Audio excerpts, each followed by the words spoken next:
दोस्तों आज की इस वीडियो में हम दो अपडेट को कवर करने वाले हैं, जिसमें से पहला अपडेट तो पाकिस्तान की गोरी मिसाइल को लेकर होने वाला है, क्योंकि इस समय बांग्लादेश ये चाहता है कि पाकिस्तान अपनी गोरी मिसाइलों को बांग्लादेश के अंदर तैनात करे। साथ में दूसरा अपडेट हमारा IAC-2 यानी कि दूसरे एयरक्राफ्ट कैरियर को लेकर होने वाला है। दरअसल पूरा मामला कुछ इस प्रकार है कि इस समय के हालात दिन प्रतिदिन खराब होते जा रहे हैं। इसी बीच आज ढाका यूनिवर्सिटी के एक प्रोफेसर की तरफ से बोला गया है कि पाकिस्तान और बांग्लादेश के बीच एक न्यूक्लियर ट्रीटी है, जिसके तहत पाकिस्तान अपनी 1500 किलोमीटर रेंज वाली मीडियम कैटेगरी की बैलिस्टिक मिसाइल गोरी मिसाइल को नॉर्थ बांग्लादेश में तैनात कर सकता है।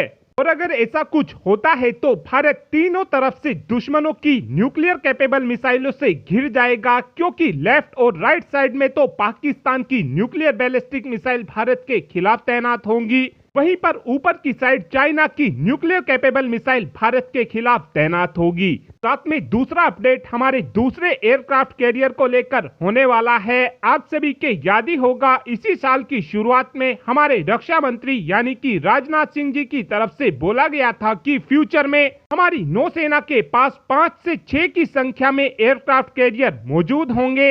हमारे रक्षा मंत्री की इस स्टेटमेंट से पहले इस बात का प्लान किया गया था कि हमारी नौसेना के पास केवल 3 ही एयरक्राफ्ट कैरियर मौजूद होंगे, लेकिन पहले प्लान को छोड़कर अब भारत ने अपने दूसरे प्लान को एग्जीक्यूट करना शुरू कर दिया है। जिस समय भारत ने INS विक्रांत को बनाकर तैयार किया था, उस समय भारत की तरफ से ये प्लानिंग की गई थी कि अब हम सीधे ही 65,000 टन डिस्प्लेसमेंट वाले अपने सुपर एयरक्राफ्ट कैरियर, जिसका नाम INS विशाल होगा, केवल उसी को ही मैदान में उतारेंगे। लेकिन अब नए प्लान के अकॉर्डिंग हमारी नौसेना के लिए 45,000 टन डिस्प्लेसमेंट वाला एयरक्राफ्ट कैरियर बनाया जाएगा। और इस एयरक्राफ्ट कैरियर को आप आसान भाषा में ऐसे समझ सकते हैं कि ये INS विक्रांत का फॉलो ऑन ऑर्डर होगा। और अब दूसरे एयरक्राफ्ट कैरियर के प्रपोजल को अप्रूव करने की बातचीत सामने आ रही है, और अब उम्मीद इस बात की जा रही है कि इस नए एयरक्राफ्ट कैरियर को अप्रूवल जल्द ही दे दिया जाएगा। और जैसे ही इस नए एयरक्राफ्ट कैरियर को अप्रूवल दे दिया जाएगा, उसके 6 से 7 सालों बाद ही हमारा ये एयरक्राफ्ट कैरियर बनकर तैयार हो जाएगा। कोचीन शिपयार्ड पिछले साल ही बोल चुकी है कि अगर हमको हमारी नौसेना की तरफ से INS विक्रांत के फॉलो ऑन ऑर्डर को दे दिया जाता है तो हम 2029 तक इस नए एयरक्राफ्ट कैरियर को बनाकर तैयार कर लेंगे, और 2029 के मिड तक इस एयरक्राफ्ट कैरियर को अपनी नौसेना को भी सौंप देंगे।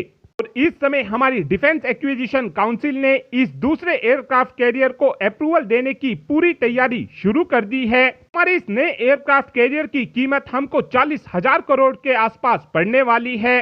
जो ये हमारा नया एयरक्राफ्ट कैरियर होगा, ये INS विक्रांत के मुकाबले थोड़ा अलग होगा, क्योंकि इस एयरक्राफ्ट कैरियर के डिजाइन और लेआउट में कुछ बदलाव किए जाएंगे। और इस एयरक्राफ्ट कैरियर की खास बात यह होगी कि भविष्य में हम इस एयरक्राफ्ट कैरियर की मदद से अपने स्विफ्ट UCAV को भी ऑपरेट कर सकेंगे। और दूसरे एयरक्राफ्ट कैरियर के आ जाने के बाद हमारी नौसेना की क्षमताएं काफी हद तक बेहतर हो जाएंगी, और फिर चाइना जैसे देश भारत से पंगा लेने से पहले 10 बार जरूर सोचेंगे। और अब आप ही कमेंट कर बता सकते हैं कि हमको बांग्लादेश जैसे पड़ोसी का करना क्या चाहिए। तो पाकिस्तान की न्यूक्लियर मिसाइलों को अपने देश के अंदर तैनात कराना चाहता है। इस बात का आंसर आप कमेंट बॉक्स में दे सकते हैं। Thanks for watching this video. Have a good day.